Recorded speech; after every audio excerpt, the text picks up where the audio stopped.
Ano ang mangyayari para sa 1 week preparation na gagawin ni Coach Tim sa Gilas Pilipinas natin para sa first window? Sapat nga ba ang isang linggo na to na practice na gagawin ng Gilas Pilipinas natin, lalo't alam natin na hindi biro ang mangyayaring laban sa FIBA Asian Game na ito? Ano nga kaya ang nasa isip at plano ni Coach Tim para gawin ang bagay na to? Sobrang taas nga ba talaga ng kumpiyansa nito sa lineup ngayon ng Gilas Pilipinas team natin? At yan ang mga pag-uusapan natin ngayon, pero bago yan ay hihingin ko muna ang sandaling oras nyo para suportahan ang aking channel at mag-subscribe, then click the notification bell. Maraming salamat sa inyo. Nag-announce na nga ang SBP ng schedule ng practice ng Gilas Pilipinas para sa window 1 ng FIBA Asia Qualifier Game. Pero ang nakakabilib dito nang sabihin ni Coach Tim na isang linggo lang ang magiging preparation practice ng Gilas Pilipinas natin para sa parating na window 1 ng FIBA. Mula February 15 kasabay niyan ay pagdating dito sa Pinas si Justin Brownlee, dahil konfirmado na maglalaro si JB para sa first window ng FIBA at mukhang mataas ang kumpiyansa ni Coach Tim sa pagbabalik nitong si JB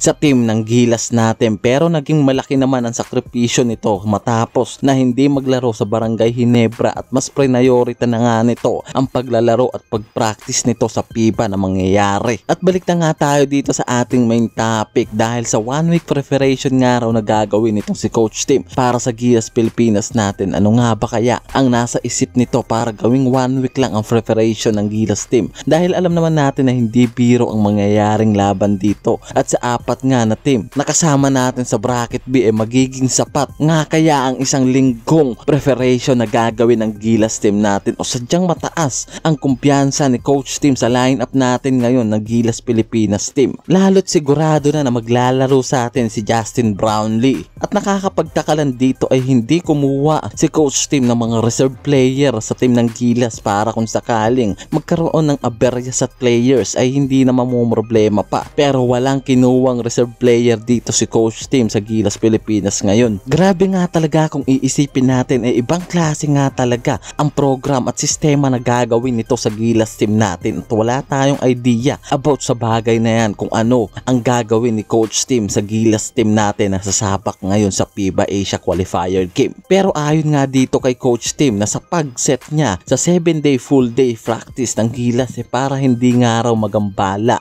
ang gagawin nilang practice game ng Gilas at walang mangyayaring distraction sa kanyang mga players, dahil alam naman natin na itong si Coach Tim talagang napaka-sensitive sa kanyang mga players, at talagang sa 7 days practice pala na yan full day practice ang gagawin ng Gilas team natin. Kaya naman masasabing solido pa rin ang practice na gagawin dito ni Coach Tim sa ating Gilas players. Kaya naman masasabi natin na para kay Coach Tim sapat na ang 7 days preparation na gagawin nito sa Gilas para sa first window na parating, at makakatapat agad natin dyan ang bansa ng Hong Kong sa February 22 at 25 naman ang Chinese Taipei. Talagang maigsi lang ang preparation ng lahat ng team na lalaban dito, at yan din ang nasa tingin nitong si Coach Tim, dahil mas naghahanda na ang lahat para sa FIBA Olympic Qualifying Game na mangyayari sa July 2 to 7 na paglalaroan ng Latvia at Riga. Masasabi natin na talaga nga naman na sobrang advance mag-isip nitong si Coach Tim para sa parating na FIBA, at yung maigsing preparation ng Gilas natin ay magandang exercise din para sa mga player natin, at sigurado naman na madali na lang nilang makukuha ang laro ng isa't isa, dahil hindi naman ito ang first time na magsama-sama ang mga player natin na yan, dahil sa mga nagdaang laro na rin na magkakasama ang mga yan tulad nila CJ Perez, Chris Newsome, Scottie Thompson at Brownlee at ang iba pang mga Gilas player natin ngayon na naging magti-teammate na rin sa nagdaang laban ng Gilas team natin. At wala nang magiging problema kung usapang connection sa bawat player, dahil sa ilang taon na rin paglalaro at pagsasama ng mga player natin ng Gilas ngayon ay siguradong alam na nila ang laro ng bawat isa at sistema na maaaring mangyari sa loob ng court sa oras na maglaro na ang mga ito.